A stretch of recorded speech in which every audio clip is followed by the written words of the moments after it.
అసలు ఈ మార్గశీర్ష మాసంలో విశాఖపట్టణంలో కనకమహాలక్ష్మి అమ్మవారి యొక్క దేవస్థానం ఇసకేస్తే రాలదు, అంతటి అనుగ్రహప్రదాయిని.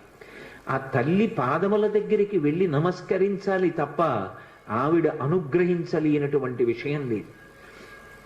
ఈ మధ్య కాకినాడలో నాకు అత్యంత ప్రాణ సమానమైనటువంటి మిత్రుడు, అతన్ని గుండె ఆపరేషన్ చేయడానికి థియేటర్లోకి తీసుకెళ్లారు అని చెప్పి డాక్టర్ గారు నాకు నా ఫోన్కి మెసేజ్ పెడితే, ఆయన్ని రక్షించుకోవడం నా చేతిలో ఉంటుందా?